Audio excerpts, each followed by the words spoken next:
Very good morning. This is Britain's Newsroom on GB News. I don't know whether you were watching earlier, but MP for the area, Sir Bob Neal, was here. He did go and buy me a coffee. Very nice man. Right, I'm here this morning talking to locals about the fact that the ULEZ scheme has been extended across a huge area today. All 32 London boroughs are now included in Sadiq Khan's master plan to make the car less polluting. Of course, if you have one of these vehicles, you can go onto the TfL website, you can put in your registration number, and it will tell you whether your car is compliant or not. It will depend on whether it's diesel or petrol and what year the car was made. Of course, Sadiq Khan will tell you this is all about saving the planet, saving the environment, stopping global warming. And meteorologist and friend of the channel, Jim Dale, is here with me this morning. So we're stood here, Jim, on a lovely sunny day. The sun's come out, yes. Honestly, I'm very conflicted about global warming. We've had a long conversation this morning about climate change. We have. And this is only a small part of it. I think the main part of ULEZ is more towards the health issue than it is necessarily to climate change. But every little helps, as they say. What difference does it make to climate change? Because, of course, you know, Sadiq Khan has been saying we've all got a responsibility. We've got Agenda 2030. We'll be getting rid of all petrol and diesel cars by 2030. Yeah. As a meteorologist and an environmentalist, does that warm your heart? Yes, it does. It's never going to come in one lump. It's never going to happen tomorrow. It's small steps, and ULEZ is a little bit of a part of that, a little bit of a step forward, if you like, a nice step forward. As I said to you earlier, we're studying in a nice pedestrian zone here in Bromley, and it is refreshing not to have traffic going past you, whatever they're putting out. So yeah. I view this as a common sense move. That's how I see it from a health point of view particularly, but it has a wraparound in terms of the environment as well. OK. I'm just seeing off camera here, Alan Miller of the Together Group. Hello, how are you? Good Hello. To see you. Good to see you. Now, why are you here this morning, Alan? Why Bromley? What's going on here today? Well, I think Bromley is so important. I lived in Shortlands for a couple of years, and I'm often around here actually visiting, travelling through. And Bromley's done a really sterling challenge, has made some very important points about the impacts to residents, people that are here, the fact they don't want it. Obviously, they were involved in the judicial review, but we should remember that particular judicial review was about very specific technical legal questions and not about the bigger questions around the democratic question, about the consultation being ignored, which the Mayor has drilled down on today, saying, well, it was never a referendum. He bought the cameras beforehand, but also the harmful impacts that are going to happen to the majority of people in terms of charges and a cost of living crisis. We've seen today as well that shadow cabinet ministers in the Labour Party have come out saying this is not the right thing to do. Sadiq Khan isn't listening even to people in his own party, and at the same time he's drilling down on these claims, the scientific health claims, but TfL's report itself said there'd be, if anything, very negligible impacts by doing this, but we know that the cost would be enormous. It's what it is, it's a cash grab. We've also seen, unfortunately, the Mayor's office tampering and trying to change scientific reports with Queen Mary's University and Imperial. So I'm here today at Bromley to show some support for the traders, very important, retail and hospitality. And, you know, we've just come out of a really tough period, as we all know, the whole lockdowns. We've got this cost of living crisis now. And also to say that this isn't over now, because many people are very upset, they're very angry. We've seen in the Midlands with the Clean Air Zone that tens of thousands of people just did not pay. The Birmingham City Council have now kind of had them all appealed. They've not paid.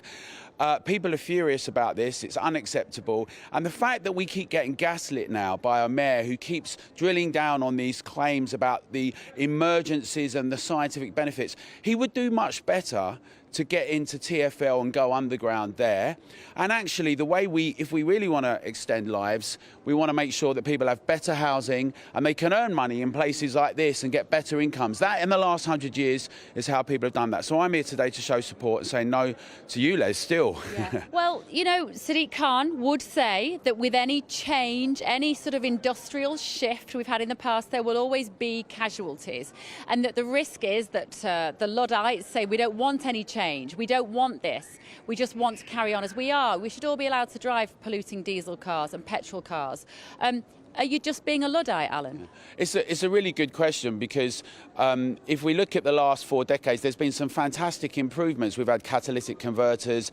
If you look at the health, if you look at the air quality in the last 4 decades, massively improved. In terms of European and international statistics, we rank very highly in London and in Britain with that. And so the notion, and he's also used the argument that it's like the smoking ban and it has sort of improved health. Well, obviously it's not like the smoking ban, because the smoking ban was actually a ban everywhere. People could have had their views about that or not. You couldn't pay to carry on smoking in the particular place, right? So this whole thing, these examples, it's not about being a Luddite. I think if you ask everyone in the abstract, do they want better? Of course, everyone, not even in the abstract. In reality, we want great air. The question is, how bad is our air right now, right, in terms of the metrics? And it's actually very good. There are places where it's problematic in TfL on the underground. Yeah. And particularly here, this apparently Bromley, I was learning today from MP Sir Bob Neal, that actually Bromley has the cleanest air of all the London boroughs. And that's the question, isn't it, to you guys in the studio?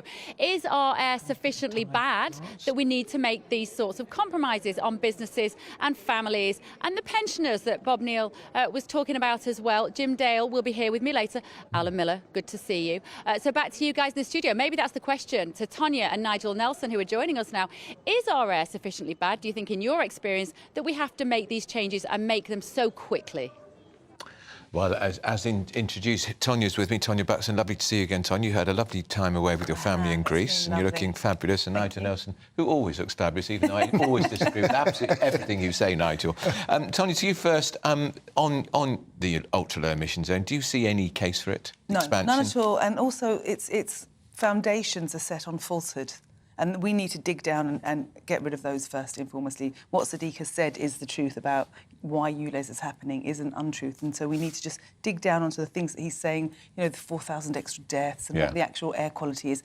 It's all a bit bleary. And before you start rolling things out, you need to have hard facts, don't you? You do, you do. So, Nigel, there is unease now in the Labour ranks. Yes, I'm a bit disappointed by Labour at the moment about this. Well, not for the first time, of course, but there's only unease in the Labour ranks since they failed to win the by-election. Correct. Uxbridge has spooked politicians of all parties. Yeah, because they should have walked it. Boris Johnson sold it. The Tories made a referendum on the ultra-low emission zone, and they failed to win that. That's right, and the result is that Labour have been scared off ULEZ completely. Yeah. As everyone has. I mean, all politicians seem to have been. I mean, I agree with the ULEZ in principle. I think that it's been a success in central London. Of course he does. It has cut pollution by half there. I don't believe it.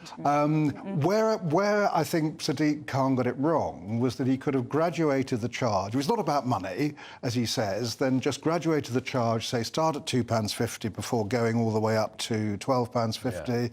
And most importantly, for the outlying counties surrounding London, to make the scrappage scheme available to them. So if you have a nurse who lives in Kent working at a London hospital, suddenly hit by ULEZ, she or he should have the £2,000 to scrap the car and buy a new one. Yeah, but a new car, I don't have a car, Tonya, but a new car, you get £2,000 to scrap your old car. What sort of new car are you going to get for £2,000? You're not. It's hitting the poor, it's wrong, and really I'm very glad that everybody is taking this on. I'm glad that we're taking this on, because it shouldn't be happening. I mean, the GB News poll actually was really interesting on the fact that so many people were against it, when actually only 10% of people are actually affected by it. Yeah, I think it's because it's another tax, Nigel, and people don't like new taxes. No, indeed they don't, yeah. We can broaden this beyond London and the South East, because it will do. You've got one in Bristol, a similar version, Birmingham, Glasgow, and it's coming. And we saw Sadiq Khan we saw it at the weekend, wants to introduce some form of road pricing scheme too. Labour, he says not. Yeah, well, he says not. Labour are going to declare war on the motorists, aren't they?